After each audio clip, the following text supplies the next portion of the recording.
Bonjour mesdames et messieurs, merci de nous suivre cet après-midi pour ce webinaire organisé par l'Uniden en partenariat avec Les Échos, Le Parisien, Événements. Alors on parle de Made in France, on parle de réchauffement climatique.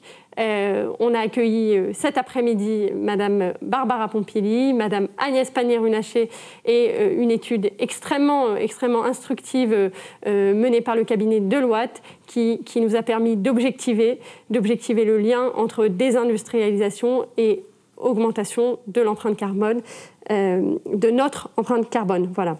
Alors, merci messieurs. Je vous présente autour de moi pour cette table ronde Philippe Darmaillan, le président d'ArcelorMittal France, qui préside également l'Union des industries des métiers de la métallurgie, l'UIMM. Bonjour. Bonjour. Sébastien Jean, directeur du CEPI. Bonjour. Le CEPI, le Centre d'études prospectives et d'information internationale. Voilà. Nicolas Douarenne à mes côtés depuis le début de cet après-midi, avec plaisir. Le président de l'Uniden qui regroupe les grands consommateurs d'énergie en France et qui est également directeur des relations institutionnelles de Arkema. Voilà. Et monsieur Thomas Courbe qui nous suit à distance. Alors, monsieur Thomas Courbe était là, il est là. Voilà, bonjour. Bonjour. Voilà, bonjour. Qui est directeur général des entreprises au ministère de l'économie et des finances. Voilà. Alors, merci messieurs d'être avec moi cet après-midi. On vient de fêter les 5 ans de l'accord de Paris et on va aller plus vite que prévu.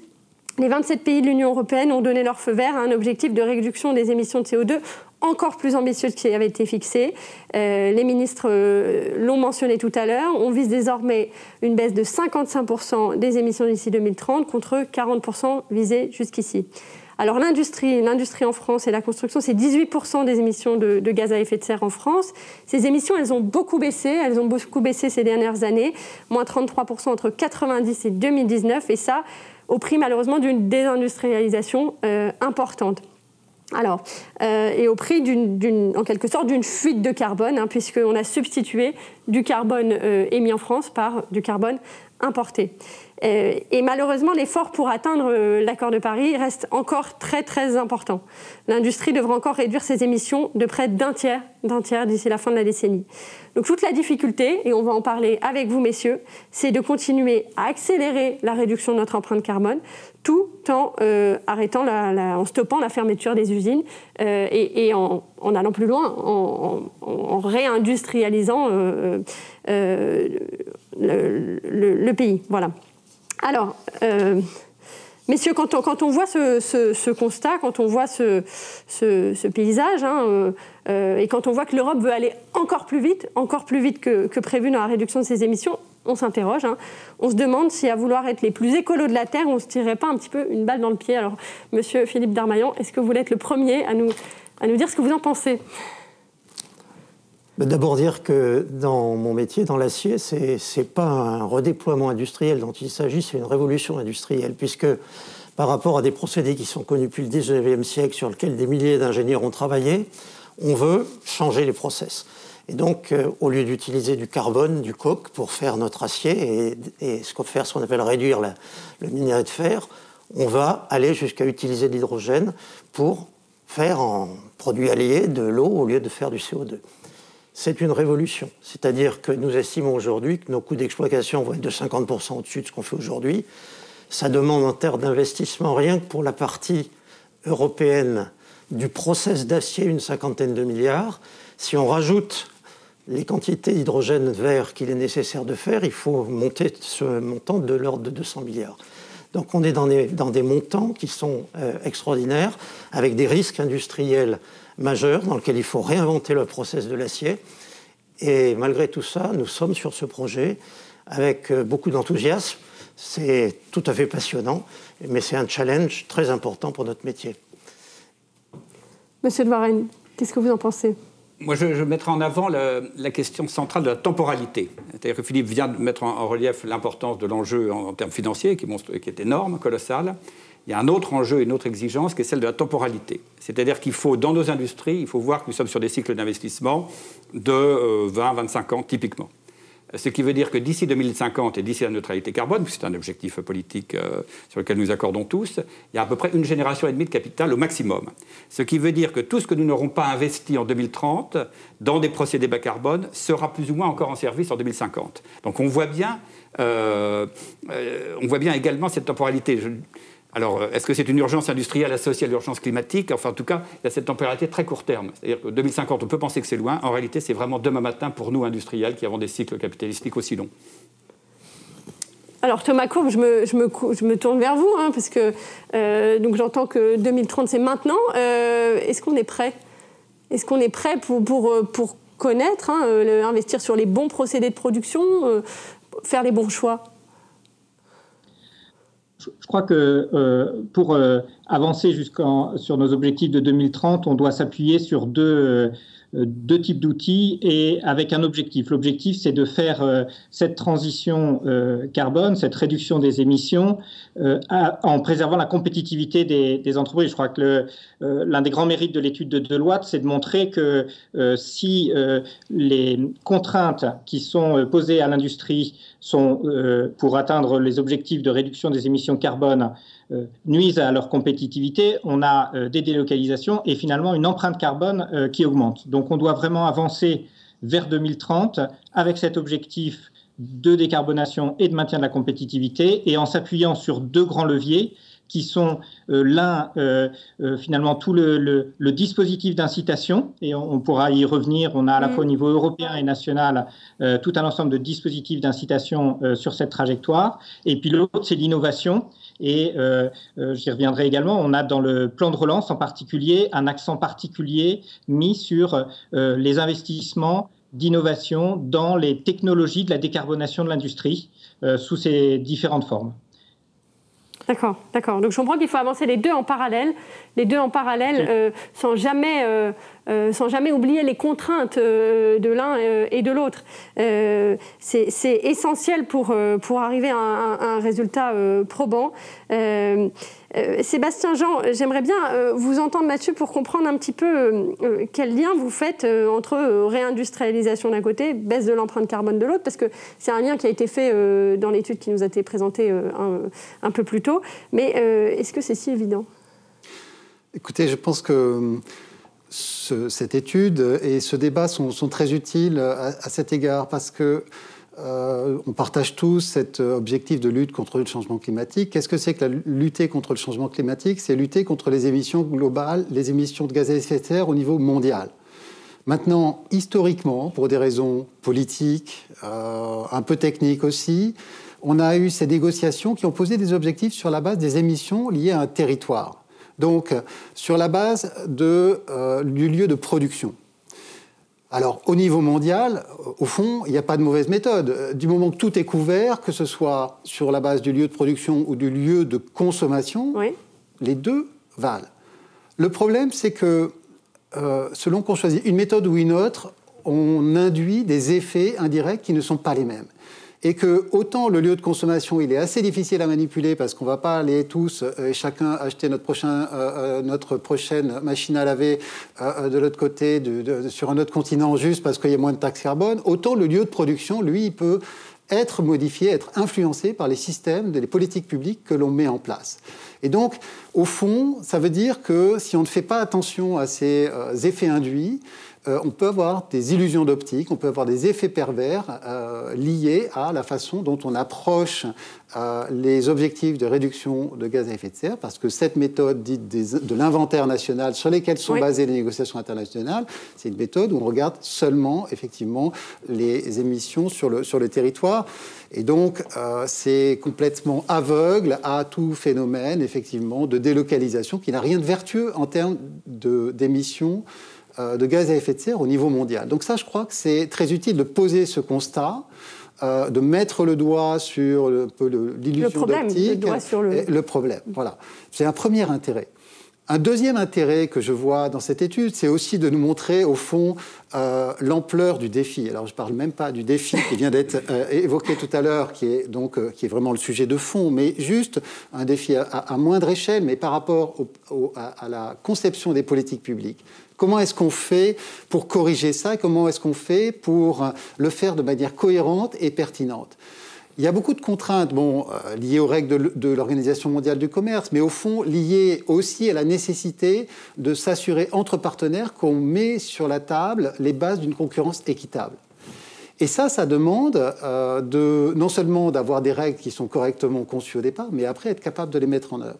Et être capable de les mettre en œuvre, ça demande de pouvoir mesurer, évaluer le contenu en carbone des différents flux à l'importation. Et cette étude, je pense, est très utile à cet égard. Pourquoi? Parce qu'elle elle s'attelle à cette tâche.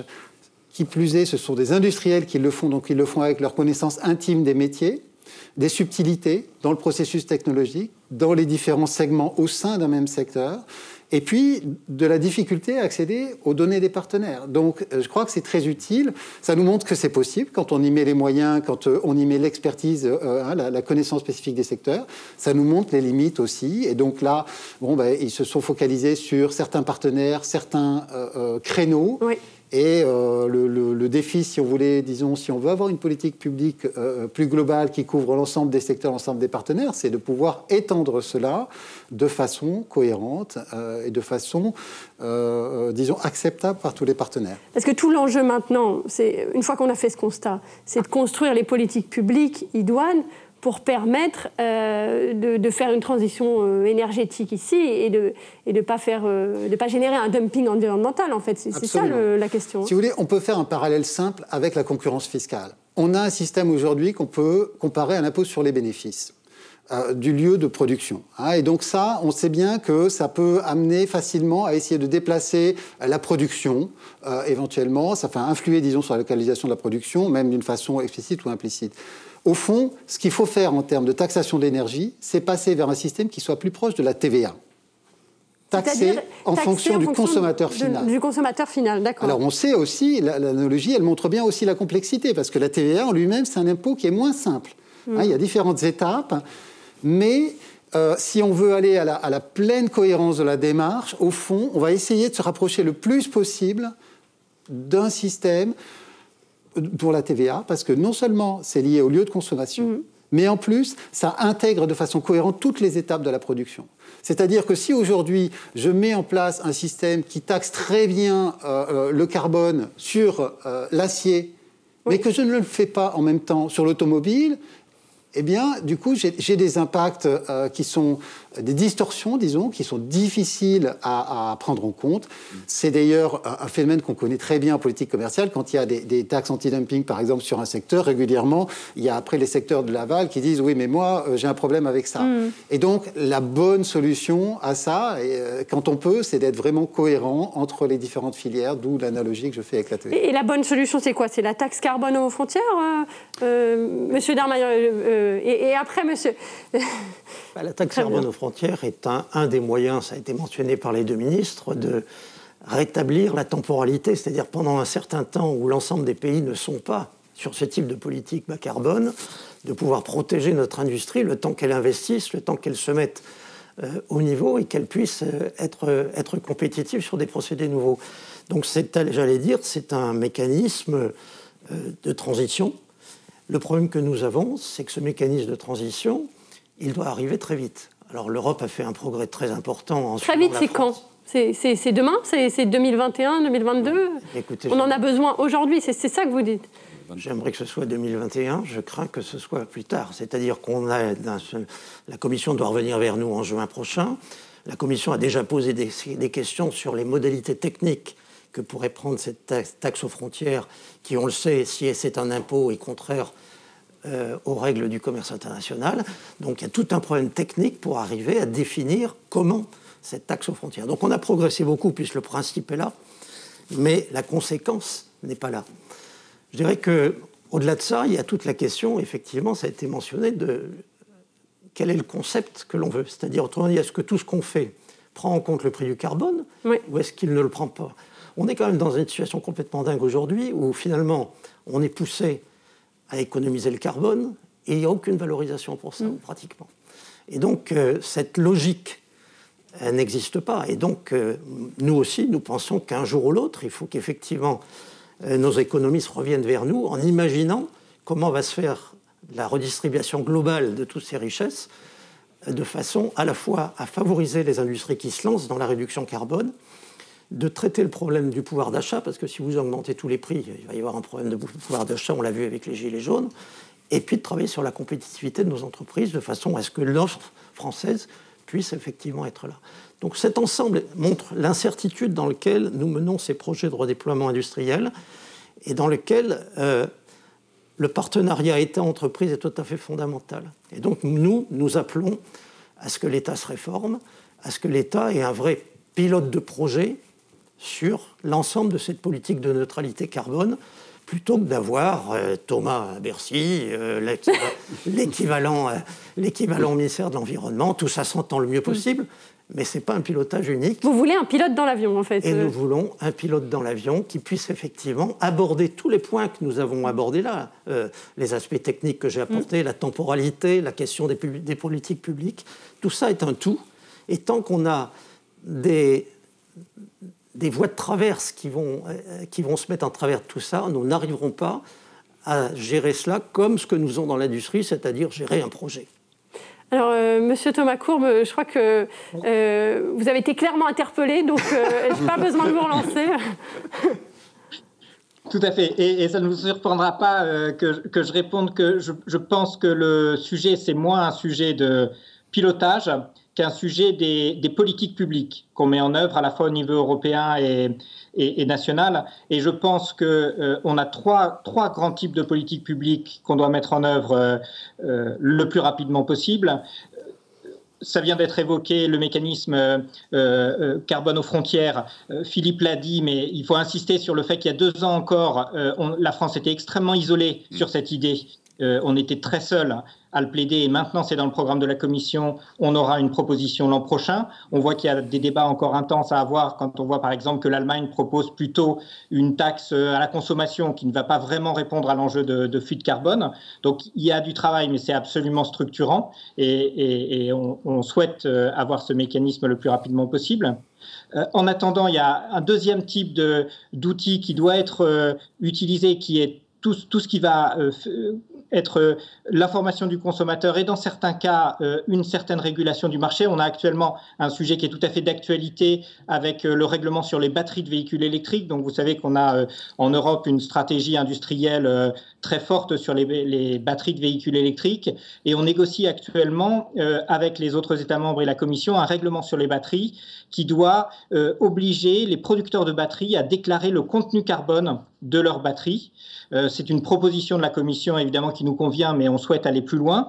On souhaite aller vers une information du consommateur et ça, en attendant un mécanisme carbone aux frontières, c'est un élément important de pouvoir fournir aux consommateurs des informations très simples, très accessibles sur le contenu carbone pour qu'ils puissent dans ses choix différencier les produits. Et puis on voudrait aller aussi, donc ça on voudrait ça dès 2022 et on veut qu'en 2024 on puisse avoir une réglementation de l'accès au marché des batteries électriques qui ont la plus forte empreinte carbone, qui auront beaucoup émis de carbone.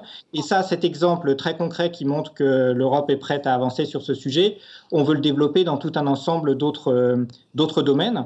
Et puis le troisième levier de politique publique qui est essentiel et qui rejoint mon point sur la compétitivité, c'est qu'on voit bien que pour se décarboner, dans un certain nombre de cas, pour l'industrie, pour préserver sa compétitivité, il faut, en attendant au moins un mécanisme carbone aux frontières, il faut une aide d'État. Et en fait, il faut que, et c'est ce que nous sommes en train de faire dans le cadre du plan de relance sur la décarbonation de l'industrie, il faut que l'État puisse apporter une aide qui va compenser l'écart de compétitivité entre la solution décarbonée et la solution carbonée traditionnelle. Et ça, on déploie des moyens très importants 1,2 milliard dans le cadre du plan de relance pour financer non seulement les investissements d'entreprises en matière d'outils de production décarbonés, mais aussi les coûts de fonctionnement, l'écart de coûts de fonctionnement pour leur permettre finalement de rester tout aussi compétitives alors que la matière première décarbonée et plus coûteuse. Et plus cher. Très bien, très bien. Alors, je voudrais juste revenir sur un point essentiel, parce qu'on l'a abordé, mais vraiment très légèrement, sur l'incompatibilité, je ne sais pas si on peut dire incompatibilité, mais en tout cas, les freins qui peuvent exister à l'OMC pour mettre en place cette taxe carbone aux frontières. Alors, est-ce que vous pouvez nous éclairer sur cette question, Monsieur Jean ? Écoutez, je pense que au fond, ça rejoint, disons, les obstacles les plus importants qu'on rencontre dans la lutte contre le changement climatique. Très souvent, ce sont des obstacles pour définir une distribution équitable des efforts. Se mettre d'accord pour pouvoir aller ensemble dans une trajectoire, disons, à laquelle chacun adhère. Là, dans le cas de l'OMC, ça se traduit comment ? Par le fait qu'il faut arriver à mettre en place une taxe qui soit conforme aux règles sur lesquelles on s'est entendu en termes de concurrence et qui sont considérées comme permettant une concurrence équitable. C'est-à-dire qu'il faut arriver à mettre en œuvre une taxe sur le carbone qui corresponde vraiment au contenu en carbone des importations, qui soit équivalent à la façon dont on taxe la production chez nous et qui soit compatible avec le fait que nous, on fait des efforts, mais les partenaires en font également. Tout ça, c'est une équation un peu compliquée. Alors, comment est-ce qu'on peut imaginer, disons, quelles sont les directions générales? On les connaît quand même. Globalement, on a un système d'émission des quotas d'échange des quotas d'émissions en Europe qui existe déjà. L'idée la plus naturelle, c'est de dire qu'il faut que les importateurs eux aussi participent de ce système et donc quand ils font rentrer sur le territoire européen des produits qui ont émis du carbone au moment de leur production, qu'ils paient les quotas d'émissions correspondants. Alors ça veut dire, étant pour l'instant le système ne concerne que la production en Europe, donc ça veut dire déjà trouver un équivalent et vraiment les taxer sur la base de ce qu'ils ont émis. Traiter le problème, soit dit en passant, du fait que nous, pour l'instant, on a des allocations gratuites pour un certain nombre de secteurs fortement émissifs. Donc, si ça devient payant pour les importations, ça ne peut plus rester gratuit en Europe. Pour les Européens. Oui. Mesurer correctement les émissions sur les importateurs. Et ça, justement, c'est pour ça que je disais l'étude qui vient d'être présentée est très utile parce qu'elle montre la complexité de tout ça. Et puis, résoudre finalement aussi un problème de coordination internationale. Alors, on se réjouit déjà que probablement l'attitude américaine soit un peu moins contrariante avec l'administration à venir qu'avec la précédente. C'était pas difficile, mais c'est très important en termes internationaux. Et ensuite, si vous voulez, au fond, pour le résumer d'une phrase, le problème, c'est comment est-ce qu'on met en œuvre concrètement le principe qui avait été adopté dès la Convention de Rio, qui était le principe d'une responsabilité conjointe mais différenciée en fonction du niveau de développement. Voilà. Et arriver à gérer, disons, et à convaincre nos partenaires de par le monde que tout ce qui est consommé en Europe doit être taxé au niveau européen, même s'il a été produit chez eux, par exemple. C'est quelque chose qui n'est pas évident. Mais donc, je crois qu'il faut beaucoup de cohérence pour arriver à trouver une solution concertée là-dessus. Et c'est difficile. Mais est-ce qu'on ne risque pas de se retrouver avec des sanctions commerciales chinoises Alors, c'est pour ça que je mentionnais aussi la position de l'administration américaine. Je crois que ce qui est important, c'est qu'il ne faut pas faire ça seul contre tous. Comme c'est un problème global, il faut essayer de créer déjà une alliance de pays qui partagent des positions qui, au moins en termes de principe, sont proches. Et là, ça permet d'avancer. À partir du moment où on fait boule de neige, si vous voulez, si on est tout seul contre tous, justement, on est soumis aux représailles et on n'arrive pas à avancer. On a connu ça d'ailleurs sur la taxation des émissions du trafic aérien. Ça a été un échec. Sur la taxe GAFA, on n'a pas réussi.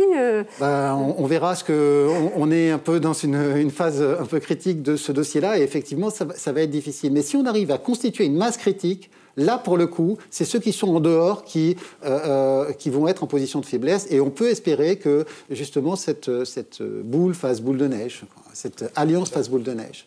Oui, moi, je voudrais revenir un peu sur notre job d'industriel et les responsabilités que nous avons à assumer. Il y a les politiques publiques, on l'a dit. Nous avons, là, la temporalité que j'évoquais tout à l'heure, nous évoluons, nous, tous, dans un environnement concurrentiel totalement internationalisé. Et je crois que ce serait un péché d'orgueil de considérer que, par construction, on a une longueur d'avance. On voit bien, Thomas a pris l'exemple du plan batterie. Il y a une forte mobilisation européenne avec des moyens publics très importants, une excellente coordination France-Allemagne. La France tient tout à fait sa place, à la fois en recherche et en industrialisation derrière. Les usines vont commencer à sortir de terre très très vite. C'est formidable sur les générations actuelles.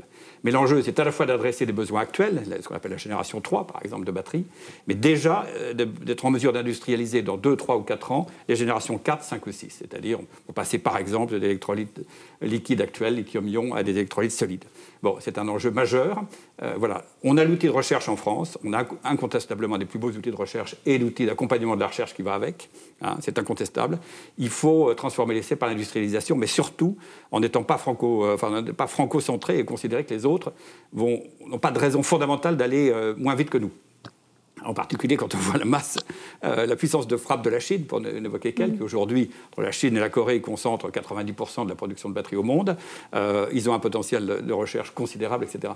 Donc soyons très très attentifs à ça, à constamment nous benchmarker par rapport à notre environnement concurrentiel qui, par construction, est extraordinairement dynamique et rapide. Voilà. Et donc, ce que je comprends, c'est qu'on n'a pas le temps. On n'a pas le temps d'attendre. Oui, heureusement, grâce au ciel, les autres n'ont pas plus le temps que nous. Je dirais, de ce point de vue-là, on le voit bien sur l'hydrogène. C'est une priorité politique affichée. Là encore, la France a des vrais atouts en termes technologiques sur les différentes mailles, que ce soit dans les réservoirs, sur les procédés, etc. Il faut les exploiter. Donc, tout le monde en a pris la mesure. Il y a un plan européen hydrogène qui est en place, qui est annoncé. Il y a un plan français, il y a un plan allemand. Il y a une part de collaboration qui va s'installer sur l'hydrogène. La France est en train de construire une coopération sur l'hydrogène comme nous avons réussi à le faire depuis 3 ans sur les batteries. Il y a aussi, ne nous cachons pas, une part de concurrence. Enfin, c'est une évidence. Donc voilà. Donc je veux dire simplement insister sur cet environnement concurrentiel pour nous, qui est constamment mouvant, qui va à une vitesse folle. Et voilà, c'est une des exigences aussi que nous avons adressées. Philippe Darmanin, sur cet environnement concurrentiel, sur cette, est-ce qu'on a le temps d'attendre cette taxe carbone Qu'est-ce qu'on fait en attendant ? Pour faire moins 40% de CO2 à l'horizon 2030, pour faire la neutralité carbone, on doit investir dès 2021. Donc effectivement, nous avons besoin d'une taxe aux frontières, d'une protection aux frontières ou d'une protection nationale, comme ça a été mentionné, dès 2021. Donc le temps court et le temps passe. Donc nous savons, j'allais dire que techniquement, sur les procédés dont j'ai parlé tout à l'heure, nous sommes prêts à investir. Et donc, on va lancer dès début 2021 les appels d'offres pour essayer de choisir les meilleures technologies, etc. Donc, le temps court. Et donc, il est urgent qu'effectivement, le contexte commercial et public s'organise dans ce contexte-là, y compris en utilisant l'argument le fait dont on n'a pas encore parlé, qui est la diplomatie. La taxe aux frontières serait quand même beaucoup plus simple si l'accord de Paris était un accord signé. Dans ce cas-là, les règles du commerce international s'appliqueraient. Et on pourrait effectivement, un pays qui ne se lance pas dans le CO2 au même rythme que nous, on pourrait l'attaquer en dumping. Donc la diplomatie reste un élément fondamental. La diplomatie des COP 21, 22, 23, 24 reste un élément tout à fait fondamental pour éclairer l'environnement dans lequel nous menons ce projet extrêmement ambitieux dont j'ai parlé. Est-ce que c'est possible ? Est-ce qu'on pourrait, je ne sais pas... revoir les règles de l'OMC, est-ce qu'on est trop naïf ? Est-ce qu'il faut mettre un contenu carbone dans les règles applicables au commerce international ? Bien sûr que c'est possible. Et ça a été mentionné par Thomas tout à l'heure. Nous progressons énormément sur le consensus sur cela, sur le fait que le carbone est un élément qui doit être valorisé dans les politiques publiques de façon à ce qu'on puisse effectivement en tirer les conséquences en matière industrielle. Paradoxalement, nous sommes en avance industriellement par rapport à la modification de l'ensemble de ce contexte international. Un autre point de grand risque que nous avons, c'est le consensus sur les technologies. On a vu avec l'automobile électrique que ça a été un rêve et ça a été la solution avec un grand L, un grand S, jusqu'au moment où on l'a mis en œuvre et on s'est aperçu que la batterie était faite en Chine, qu'il y avait un problème de terres rares, etc. On a la même chose sur l'hydrogène. C'est-à-dire que sur l'hydrogène, c'est aujourd'hui vu comme la situation, mais on commence à parler déjà d'hydrogène vert, d'hydrogène un peu moins vert s'il est fait par le nucléaire, etc. Donc il commence déjà à y avoir des espèces de mouvements qui rendent cette denrée essentielle pour le projet que nous menons comme étant à risque. C'est-à-dire on va se lancer pour faire de l'acier à l'hydrogène Aura-t-on l'hydrogène? Sera-t-il vert? Où sera-t-il fait? Sera-t-il compétitif? Sera-t-il compétitif? Si l'hydrogène vert est considéré comme étant uniquement l'hydrogène fait avec de l'éolien ou du solaire, où va-t-on faire ça? Faut-il aller au Maroc pour faire, etc., etc. Donc on est dans le sujet sur le consensus sur les technologies est tout à fait fondamental. Bien évidemment, le consensus sur le nucléaire est tout à fait fondamental aussi. Comment est-ce que, finalement, que ce soit la chimie, l'acier, enfin tous ces process qui émettent du carbone aujourd'hui, la solution, c'est quand même de passer d'énergie carbonée à de l'électricité verte. Décarboné, disons décarboné, hein, parce que c'est... Non, le sujet, malheureusement, est plus complexe que seulement décarboné. Si c'était décarboné, j'aurais moins de problèmes. Mais le sujet va dans la pensée publique un peu plus à fond. Il y a un hiatus, notamment au niveau européen, où on parle d'hydrogène vert, et au niveau français, on parle d'hydrogène décarboné. Je pense qu'il faut ce débat. Ces débats pour arrêter sur... il faut réduire les incertitudes et les dissensus sur toutes ces questions-là, sur la question des technologies, de façon à ce que, quand on mène un projet, on puisse aller droit et pas être en risque permanent que le modèle de voiture développé demain sera considéré comme mauvais, que l'énergie ne sera plus considérée comme verte, que l'hydrogène, etc., etc. Donc on a un besoin de travail sur le fond avec les associations environnementalistes, avec les ministères de l'Environnement, etc., avec les industriels, pour que ces consensus de solutions apparaissent.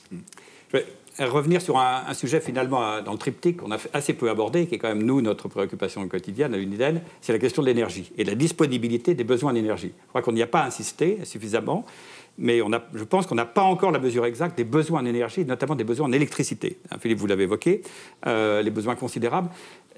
L'essentiel des procédés, la décarbonation des procédés, de nos procédés industriels, passera par leur électrification. Remplacer des fours de craquage dans le raffinage ou dans la pétrochimie, qui sont des fours à gaz, par des fours électriques, les fours verriers, par exemple, aussi, les fours cimentiers. Tout ça passera probablement, après une étape gazière incontournable, le gaz énergie de transition qui doit être consacré comme tel, à des étapes d'électrification. Les besoins d'électricité vont être absolument décuplés par rapport au potentiel de production électrique de l'Europe. La montée des ENR, les mix, etc. Donc le nucléaire a une place centrale, tout à fait essentielle pour adresser ces besoins en base. Nos industries consomment de l'électricité en base, ça s'appelle des rubans de base. Il y a une articulation historique avec le nucléaire qui doit perdurer parce qu'il y a une question de fiabilité, une question de disponibilité à long terme. Et tant que l'aléa des ENR, l'aléa de disponibilité des ENR ne sera pas levé. Et il le sera en partie probablement en 2050, avant assez peu. Enfin, en tout cas, à la hauteur des besoins en électricité, les auront. Là, vraiment, j'y insiste parce que la mesure n'est pas prise des besoins considérables. Quand vous voyez le président de la République hésiter et tergiverser sur le programme nucléaire, vous tombez de votre chaise. C'est une catastrophe? Non, pas du tout. Je crois... Enfin, je ne suis pas dans la tête du président de la République. Enfin, il a quand même envoyé des messages extrêmement clairs. Il ne tergiverse pas du tout. Il n'hésite absolument pas. Il y a une question, là aussi, de timing. Ce n'est pas de mon ressort du tout d'apprécier le timing politique, le bon timing en termes d'annonce et en termes de lancement. Il est évident que, vous le savez, dans la PPE, l'annonce de l'arrêt de 12 tranches nucléaires a été actée. Il faudra bien les remplacer. Le maintien même de notre objectif de 50% de nucléaire dans le mix imposera nécessairement, c'est une vérité d'évidence, que de devoir remplacer les tranches qui seront arrêtées, par des moyens plus sûrs, bien sûr. Enfin, voilà. Donc la question, bien évidemment, du lancement de nouveaux EPR, c'est une question qui se pose à court terme. Alors au président et au gouvernement de décider le moment le plus opportun pour le lancer, mais c'est une réalité. Et Agnès Pannier-Runacher l'a évoqué tout à l'heure, quand elle évoquait les 500 millions, qui sont des 500 millions consacrés à la recherche, sur certains aspects à la recherche dans le domaine nucléaire. C'est bien pour conforter et renforcer encore notre compétence dans cette filière nucléaire. Je crois qu'il n'y a pas objectivement, il n'y a pas de débat sur la nécessité. Thomas Courbe, alors là-dessus, et également, si vous pourriez revenir sur le point très intéressant qu'a soulevé M. Darmaillan, sur la visibilité, sur les technologies qui seront pertinentes demain. Oui, tout à fait. Je voulais revenir sur ce sujet parce que je crois qu'on a bien dit que pour atteindre l'objectif de décarbonation de l'industrie, Philippe Darmaillan l'a dit, il faut des investissements dès maintenant et c'est ce qu'on soutient dans le plan de relance au-delà de ce que font les entreprises elles-mêmes. Et puis, il faut qu'on assure une forme de souveraineté sur la technologie. Et on voit bien que tous ces investissements qui vont se faire dans l'industrie pour la décarbonation, il faut qu'ils se fassent à partir de technologies qui sont maîtrisées et produites en Europe. Et c'est tout l'esprit de notre stratégie industrielle européenne en la matière, où là aussi, il faut reconnaître qu'il y a une étape très importante qui a été franchie avec ces grandes alliances européennes sur la batterie, sur l'hydrogène. Et demain, nous allons officiellement lancer l'IPCEI, donc cette démarche européenne sur l'hydrogène qui va permettre de financer dans toute l'Union européenne des projets très structurants pour l'hydrogène. Et très concrètement, pour développer l'hydrogène, on a besoin d'avoir en Europe une industrie, et on souhaite l'avoir en France, une industrie de production de catalyseurs compétitifs, et ça sera l'une des parties de notre stratégie de financer, de même qu'on a financé des gigafactories de batteries, on va financer des gigafactories d'électrolyseurs très compétitifs. Vous souleviez cette question, c'est évidemment essentiel. Également, dans l'esprit aussi de ce qu'on a fait sur la batterie, on va financer le développement des briques technologiques de la mobilité hydrogène pour les véhicules, qui va être aussi un élément important pour l'industrie automobile dans les prochaines années. Et on veut appliquer la même démarche, là aussi européenne, et Nicolas de Varenne a évoqué tout à l'heure la question de la concurrence de la Chine. On a besoin de cette échelle européenne pour rivaliser avec l'industrie chinoise. Et c'est bien un peu aussi la nouveauté de ces démarches, c'est qu'on a une vraie politique industrielle européenne où sur l'hydrogène, comme on l'a fait sur la batterie et comme on l'engage sur la décarbonation de l'industrie, pour rester sur les sujets qui nous intéressent aujourd'hui, on va développer dans toute l'Europe, en fonction des choix de chacun, les différentes briques de ces technologies qu'on offrira ensuite à l'industrie européenne pour se décarboner et qu'on veut absolument maîtriser en Europe. Alors l'IPCEI, est-ce qu'on peut en dire deux mots? Parce que donc c'est un dispositif, c'est un projet européen d'intérêt commun. Hein. C'est un dispositif qui permet d'impulser une forme de politique industrielle commune en Europe. Hein. On l'a fait sur les batteries, en autorisant des aides d'État. Donc c'est une sorte de crochet un petit peu hein, à la directive, enfin voilà, sur la concurrence. Est-ce que ça doit servir de modèle reproductible?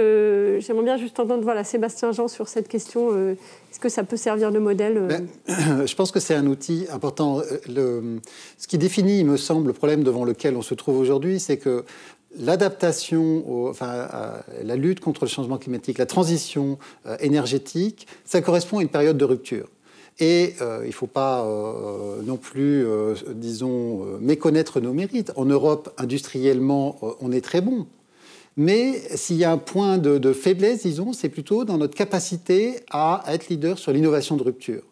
Et c'est justement, je crois, étant donné ce contexte qui est caractérisé par une très forte incertitude, par la nécessité de très gros investissements, qu'il y a un besoin très fort de coordination de l'État. Que l'État donne un cap de façon cohérente dans le temps, réduise cette incertitude, que l'État prenne une partie des risques sur lui parce que, étant donné la temporalité, étant donné l'importance, il est irremplaçable, que l'État, en certains cas, crée les marchés, les infrastructures nécessaires pour, rendre la trajectoire possible. Et les PIEC, donc ces projets importants d'intérêt commun, c'est effectivement une façon de dire, voilà, on a des règles strictes sur les aides d'État qui existent pour des raisons qu'on connaît bien, pour éviter qu'on se fasse des guerres de subventions entre États européens, en gros. Mais là, si on fixe des règles qui, je crois, sont très pertinentes par rapport aux objectifs qu'on veut se donner là, c'est-à-dire il faut que ça soit entre plusieurs pays, il faut que ça soit suffisamment en amont de la filière, il ne s'agit pas d'aider une entreprise par rapport à une autre, il s'agit de soutenir la filière dans son ensemble. Et ça, je crois que c'est complètement pertinent parce qu'on ne peut pas se contenter de réagir jusqu'à ce que font les autres. Et puis surtout, si on veut aller dans la voie que l'on espère, il y a un moment, il faut se lancer et il y a besoin un peu de montrer de façon décidée la voie, de l'ouvrir. Et je crois que c'est une bonne façon de le faire, effectivement. Je crois qu'on aura avec cet IPCEI le troisième. Il y en a eu, le premier était sur la microélectronique, il y a de ça maintenant 2 ans et demi. Le deuxième est sur les batteries, qui est là dans sa phase terminale, sur le deuxième volet. Le troisième sur l'hydrogène. Et le troisième sur l'hydrogène, dont Thomas nous a annoncé qu'il serait officiellement lancé demain, ce dont on se félicite. Il y a là effectivement cet enjeu du time to market qui est absolument décisif. Il est évident que ce que j'évoquais tout à l'heure, notre contexte concurrentiel international, suppose d'avoir l'obsession du time to market. Et le time to market, Philippe a mis en relief les enjeux monstrueux en termes d'investissement et de moyens financiers. On voit bien que l'IPCEI est un moyen d'y répondre parce que, objectivement, des enjeux comme celui qu'il a mis en relief, ce ne sont pas des sujets de PME. Enfin, on voit bien qu'on est à des échelles de centaines de millions, voire de milliards d'investissements. Probablement, c'est de l'ordre du milliard, ce dont on parle, ce que vous parliez, Philippe. Voilà, on voit bien que l'échelle est aussi à l'échelle de grands groupes qui ont une capacité de rayonnement international et de concurrence internationale. Donc l'IPCEI, de ce point de vue-là, est un bon outil. Monsieur Darmanin. Loin de moi l'idée de lisser ce que j'ai dit tout à l'heure. Je crois qu'il faut, comme Thomas l'a dit, acter le fait que jamais la France n'a bougé comme on bouge actuellement. Même avant le plan de relance, le pacte productif a été décidé pour aller dans ce sens-là. Et je dois dire que nous avons fait, nous, dans l'acier, un progrès phénoménal parce qu'ils nous ont poussés à ça. On était parti au début, dans le fait de dire « Ok, pas de problème, on travaille à partir de la ferraille et on arrête les hauts fourneaux ». Et c'est là qu'on a senti le vent du boulet et qu'on dit « Non, attends, il faut quand même être intelligent. Un, il n'y a pas assez de ferraille pour satisfaire le monde entier, donc ça ne marchera pas. Et deux, on est plutôt meilleur que les autres en termes de production d'acier et c'est pour ça que notre balance commerciale est toujours positive. Donc, qu'est-ce qu'on fait ?» Et c'est eux qui nous ont poussés à ça. Mais, disons, à la limite, ce que j'ai voulu partager aujourd'hui, c'est quand même mon inquiétude dans ce process, parce qu'il reste encore une masse d'inquiétudes et qu'il faut attaquer, continuer à attaquer, que ce soit le timing, que ce soit le consensus, que ce soit cette taxe au carbone que maintenant tout le monde veut, mais encore dont on ne connaît pas les modalités techniques et si elles ne sont pas possibles. Donc tout ça reste quand même des incertitudes extrêmement fortes. Et pendant ce temps-là, nous sommes partis pour... Pendant ce temps-là, vous devez investir. Voilà. Vous n'avez pas le temps d'attendre, voilà. En fait. Donc c'est cette préoccupation que j'ai voulu faire sentir aujourd'hui, c'est ce côté vue industrielle qui est un petit peu différent de quand je suis UMM et que je parle effectivement avec la puissance d'État, dans lequel on mène un projet de façon globale. Mais il y a ces deux niveaux qui sont effectivement extrêmes à réussir à marier, et principalement en essayant de réduire les incertitudes du niveau industriel en dessous.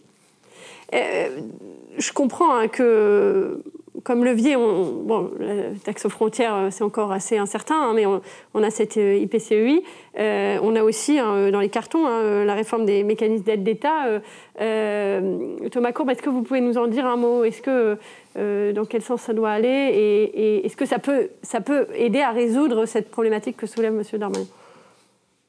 Oui, tout à fait. Et dans le travail qu'on a mené dans le cadre du pacte productif avec toutes les filières, et Philippe nous a beaucoup aidé dans ce travail, on a constaté de manière très précise avec les filières ce que naturellement elles pouvaient faire en termes de réduction d'émissions de carbone vers l'objectif de 2030, et puis tout ce qui ne pouvait pas être fait en l'absence d'un mécanisme carbone aux frontières sans dégrader la compétitivité. Et ça, on était, pour simplifier, de l'ordre de 1/3, 2/3. 1/3 de l'effort qui pouvait être fait spontanément par des mécanismes qui à la fois décarbonent et améliorent la compétitivité du processus industriel, et puis les 2/3 qui aujourd'hui ne sont pas encore compétitifs.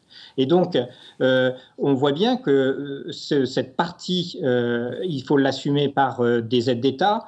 Et dans le cadre du New Deal, on plaide, puisqu'on aura une réforme très importante des lignes directrices sur les aides d'État, sur l'énergie l'an prochain, on plaide pour qu'il y ait une vraie refonte de ces aides d'État qui soit conforme à ces objectifs du New Deal, qui soit conforme à ce constat que je viens d'évoquer du fait que la conciliation de la compétitivité passera par des efforts plus importants qu'aujourd'hui en termes d'aide d'État pour accompagner la décarbonation de l'industrie. Ça passe aussi, et ça a été évoqué tout à l'heure, parce que nous défendons qui est le principe de neutralité technologique dans ces dispositifs de politique publique. On veut une neutralité technologique, donc pouvoir utiliser des aides d'État pour tout type de dispositif de décarbonation, pour tout type, ça a été évoqué, je n'y reviens pas, d'électricité décarbonée. Et ça, c'est la combinaison de ces éléments, donc une utilisation plus plus importante de manière plus globale pour les différentes technologies qui nous permettra, dans cette réforme l'an prochain et après dans la décennie, d'accompagner cette décarbonation de l'industrie de manière efficace. On le voit encore sur un sujet d'actualité qui est à la conjonction entre la décarbonation et l'économie circulaire, qui est par exemple la mobilisation pour produire de l'énergie des combustibles solides de récupération, donc des issus du tri. Et là aussi, c'est un très bon exemple sur lequel on a montré que, et on est en train d'en discuter avec la Commission européenne, qu'on a besoin de pouvoir apporter des soutiens financiers à tous les acteurs qui vont s'engager dans cette utilisation des combustibles solides de récupération, et qui présentent un bénéfice évident à la fois en termes d'empreinte carbone et puis d'économie circulaire. Donc on voit qu'on a besoin de toutes ces adaptations pour que les politiques publiques soient à la hauteur des enjeux de décarbonation, de la préservation de la compétitivité, et puis comme ça a été évoqué, time to market aussi, c'est-à-dire qu'il faut avancer rapidement sur ces sujets pour que tous les investissements soient bien faits pour tenir la trajectoire de 2030 assez tôt. Je voudrais, de ce point de vue-là, souligner que nous évoluons dans un contexte européen aussi qui est en extraordinaire mouvement, à une vitesse et avec une charge de travail, une feuille de route absolument considérable pour l'année à venir. Le Green Deal va conduire à la réforme, à la réécriture, au recast, à la refonte de plus de 87 textes fondamentaux dans le domaine politique énergétique, climatique et industrielle en Europe, directives ou règlements, qui vont avoir une influence déterminante sur la façon dont on va conduire nos affaires. Révision de la directive ETS, révision de la directive efficacité énergétique, révision de la directive ENR, la directive taxation de l'énergie, la taxonomie, qui est un sujet absolument majeur également, complexe, extraordinairement complexe, mais qui peut être extraordinairement structurant sur le futur labelling du point de vue des opérateurs financiers de nos activités. Et les enjeux, là, ce ne sont pas simplement des enjeux sémantiques, enfin, c'est de la sémantique, mais au-delà de ça, il y a des conséquences extrêmement concrètes dans le futur classement des actifs et des projets industriels. L'économie circulaire, on en a parlé. Enfin, il y a une masse de travail sur la table de la Commission et des États membres qui est absolument considérable et probablement sans précédent quand on voit la feuille de route qui va être à adresser dans l'année à venir, et en particulier ce premier semestre. Et voilà, donc... Est-ce qu'ils vont réussir à la tenir? Parce que c'est tout l'enjeu. En tout cas, la feuille de route assez vite, est extrêmement cadencée. La Commission et le Conseil, parce que le Conseil des États membres poussent, ont validé le 55%, et donc il y a un programme d'application, de déclinaison de ce 55% qui s'appelle Fit for 55, qui traduit effectivement, et la Commission... on peut lui faire confiance pour essayer de tenir le tempo, et il faudra suivre, parce que ce sera tout à fait structurant pour des activités.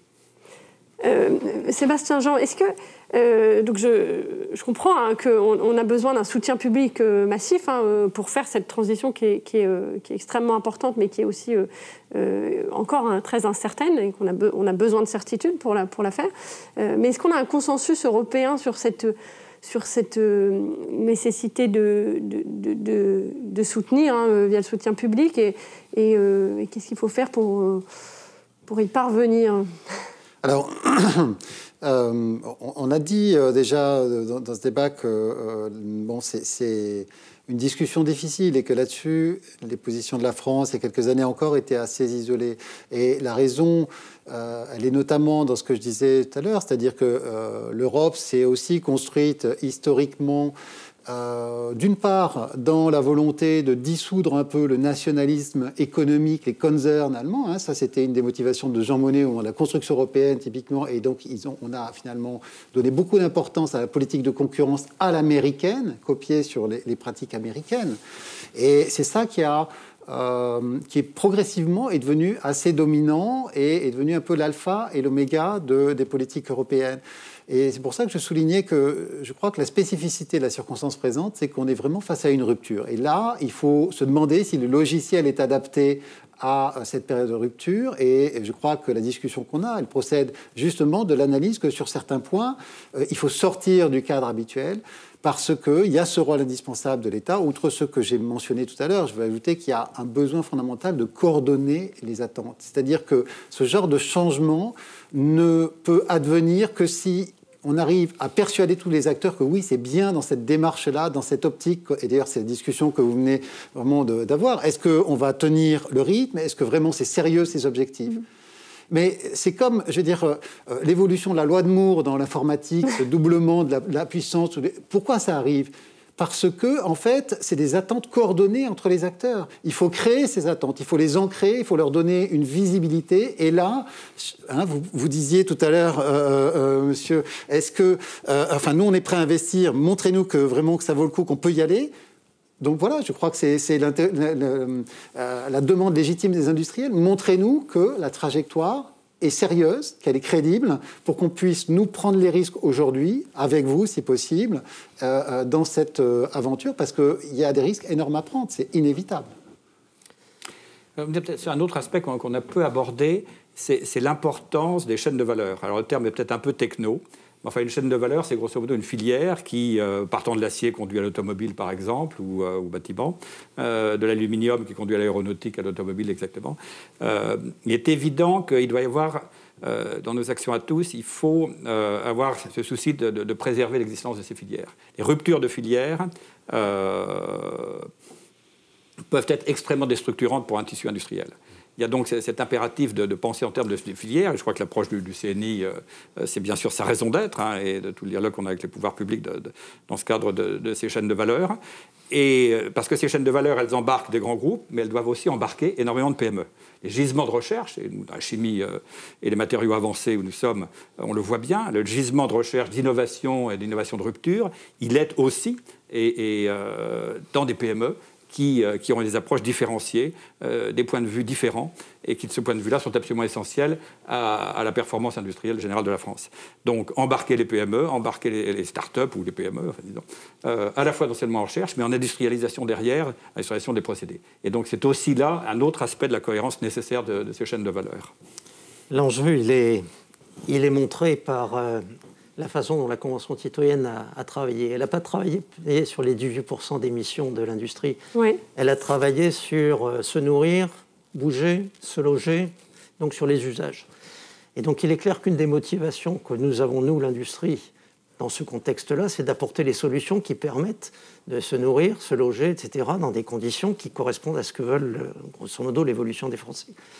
La mobilité n'a plus rien à voir aujourd'hui ce qu'elle était quand on ne regardait que les reprises des voitures. La nourriture, bien évidemment, c'est en train aussi d'être complètement bouleversée. Et donc, on est face à ça. Même sur l'automobile, un des drivers de l'acier, c'est effectivement d'arriver à alléger le poids des véhicules, etc. Donc on veut dire, l'industrie trouve avec ça sa place dans la société comme apporteur de solutions et pas simplement au rang des accusés du CO2. Et ça fait partie du sujet. Ça fait partie du sujet qui est le sujet relocalisation que l'on traite dans France Relance, qui est de dire on réindustrialise la France en fonction de ce dont les Français ont besoin, de ce qu'ils veulent. Et tout ça, on le fait dans un concept carbone. Alors, c'est un changement majeur. On vit ça, mais c'est quand même ça qui est derrière tout ce que l'on fait. Oui, c'est les usages. On parle des usages. Un changement radical de paradigme. Alors, Monsieur Thomas Courbe, et ensuite on prendra quelques questions parce que le temps passe. Et il y en a. Voilà, allez-y. Non, alors je vais être très très bref pour laisser le temps aux questions, mais je voudrais rebondir sur ce point, sur les usages, et c'est vraiment ce qui nous a guidés dans toute notre politique sur l'innovation, les marchés clés, et ce sur quoi nous concentrons nos efforts de soutien à l'innovation. On a cité l'hydrogène, les batteries, il y en a beaucoup d'autres hors du champ de notre sujet d'aujourd'hui, de la décarbonation, et on a bien focalisé nos efforts, et ça rejoint, je crois, ce que disait Sébastien Jean sur la nécessité que l'État donne des signaux clairs, des priorités claires. Et on a établi ces priorités sur une quinzaine de marchés qui, non seulement évidemment, ont un intérêt économique, mais qui aussi répondent aux enjeux sociétaux qu'évoquait Philippe Darmaillan, et donc qui répondent plus globalement, au-delà des enjeux économiques, à cette nécessité de souveraineté économique, et donc de maîtriser notre capacité à approvisionner le pays, à répondre aux besoins de nos concitoyens dans les grands usages qui ont été signalés. C'est vraiment, je crois, aussi une nouveauté d'avoir cette approche qui n'est plus seulement économique, mais directement liée à ces enjeux sociétaux. Oui, une approche finalement qui parle davantage. Hein. On a vu avec la Convention citoyenne une approche, voilà, on renverse le regard et on prend le sujet par un angle plus citoyen, hein, puisque on parle de climat. Alors, je vais prendre quelques questions. Alors, une première question sur l'analogie intéressante que vous avez faite entre la TVA et la taxe carbone aux frontières. Alors, je lis la question de Yves Salone. La comparaison avec le risque de dumping fiscal est intéressante dans une Union européenne non harmonisée en matière d'impôts sur les sociétés. TVA aux frontières de l'UE peut être possible, mais quelle proposition pour réguler le dumping fiscal intracommunautaire? Alors là, ça nous éloigne un petit peu. Alors peut-être on va s'en passer. Et ça demanderait l'unanimité. Non. Ok, alors, est-ce qu'on a une question un peu plus simple? Tac. Ah voilà. Ah bah ça, c'est une question pas évidente. Hein. On parle de mix faiblement carboné de la France comme facteur positif. Comment on compte conserver un mix bas carbone avec une baisse de la partie du nucléaire? Thomas Courbe, vous voulez répondre? Non.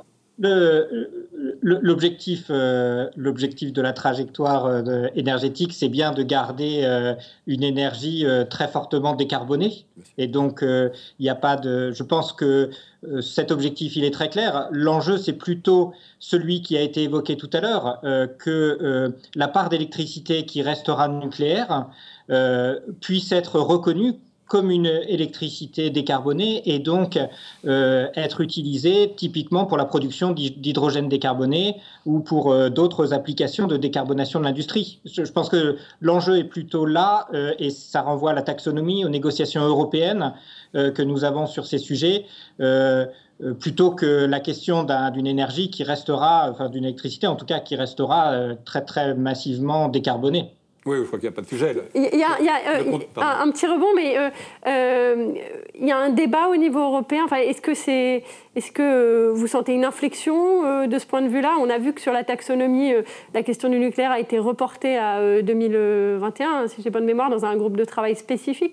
Comment vous voyez les choses? Alors, ce débat existe. Je pense qu'on progresse et on a vu le cas sur l'hydrogène, par exemple, où nous avons fait une déclaration avec une dizaine d'États membres, qui est une déclaration de principe de lancement de l'Alliance, dans laquelle on a bien acté que l'objectif, c'était d'avoir de l'hydrogène bas carbone. Et donc, sans différenciation de l'origine de l'électricité à partir du moment où elle est bas carbone. Et donc, je pense que c'est un débat qui va rester important parce qu'il a plusieurs dimensions, pas seulement des dimensions économiques, mais d'autres dimensions également. Et donc, on voit bien qu'il va rester important en Europe, mais je crois qu'on progresse. Et en tout cas, pour nous, c'est évidemment un débat majeur dans lequel on investit beaucoup d'énergie pour s'assurer que, in fine, ça soit bien le résultat qui soit considéré, c'est-à-dire des processus bas carbone. Oui, de ce point de vue-là, on a parlé beaucoup d'électricité et tout à fait à juste titre de nucléaire et de sa place qui restera centrale. Je veux parler du gaz. Hein. Je crois que là aussi, il y a un débat sur le gaz, dans la taxonomie ou ailleurs. Le gaz, ne nous berçons pas d'illusions. Le saut par-dessus le gaz à la neutralité carbone par électricité est une vue de l'esprit. Le gaz est une énergie de transition et il faut qu'elle soit reconnue dans la plénitude de ce terme de transition. On aura encore, pour nos procédés industriels, mais de façon plus générale, enfin ne parlons que pour nos procédés industriels, il est évident qu'il y a un certain nombre de procédés qui ne pourront pas s'affranchir du gaz, parce que le gaz est d'abord une matière première. Dans la production d'ammoniac, qui est essentielle pour la production des engrais et pour d'autres activités, le gaz est une matière première. C'est également le cas pour d'autres activités. Par exemple, en matière des fours verriers, je prends l'exemple, pour l'instant, il y a des possibilités de mixer des fours électriques à gaz, mais dans des proportions très faibles. Donc le gaz reste une énergie, doit être consacré et reconnu comme tel, comme une énergie de la transition vers la neutralité carbone. Là encore, on retombe sur la question de la temporalité. Hein, quand aujourd'hui, vous avez des fours à gaz, vous allez devoir réinvestir des fours à gaz dans les 3, 4, 5 prochaines années, à défaut d'avoir une technologie disponible alternative, eh bien ces fours à gaz, ils seront probablement encore en service en 2045. Ils seront renouvelés. Thomas Courbe, sur le gaz, une énergie de transition, c'est quelque chose qui ne fait pas non plus consensus au niveau européen. Un principe de réalité, je pense. Oui, c'est un débat européen et national. C'est du bon. pense qu'il faudrait aussi une autre table ronde pour le traiter correctement. Une autre table ronde. Merci, on prend le mot. On vous invitera avec grand plaisir. Alors peut-être chacun un mot de conclusion, une conclusion, peut-être sur une vision optimiste, si on peut. Si on peut rester optimiste. Vous voulez commencer, Sébastien Jean ?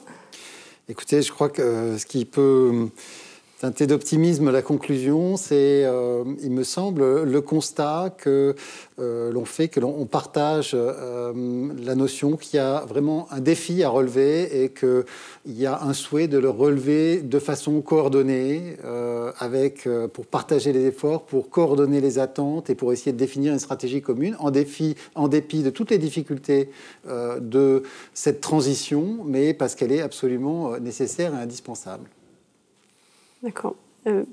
Philippe Darmaillan, qu'est-ce que vous voulez nous laisser comme mot de la fin Tous les matins, quand je cours, je passe devant la statue de Lyautey et là, il y a marqué « La joie de l'âme est dans l'action ». Je pense qu'on est dans cette voie-là, on est dans l'action et effectivement, du coup, j'allais dire qu'on est dans une situation, malgré toutes les incertitudes que j'ai essayé de décrire aujourd'hui, on est quand même dans un projet et donc c'est assez enthousiasmant. Très bien. Thomas Courbe, je ne sais pas si vous voulez parler du gaz, mais... Non. Comme mot de la fin, et ça renvoie à l'étude de Deloitte de laquelle on est parti, c'est que la décarbonation, c'est la réindustrialisation. C'est qu'en fait, c'est en réindustrialisant le pays qu'on participera en parallèle à une décarbonation, puisqu'on a une industrie en France qui sera de plus en plus décarbonée. Et donc, je pense que ces deux objectifs sont complètement cohérents et conciliables. Très bien. Alors, Monsieur de Varenne, je vous laisse le vrai mot de la fin pour le coup, parce que vous avez entamé cette table ronde, donc je vous laisse Merci beaucoup. Le privilège de la conclure. Comme tout bon mot de la fin, je voudrais d'abord remercier les deux ministres d'avoir accepté de participer à cette table ronde. Elles ont témoigné par leur présence quasi simultanée de l'articulation profonde entre politique énergétique, politique industrielle et politique climatique. Je voudrais remercier tous les participants, Philippe Darmaillan, Sébastien Jean, Thomas Courbe, je vous remercie beaucoup. Remercier également tous ceux qui nous ont écoutés, qui ont eu la patience de rester jusqu'à maintenant. Je crois que cette table ronde est de Deloitte qui a fait cette étude de grande qualité. Alors je précise que pour l'étude, nous sommes en train de corriger les dernières virgules.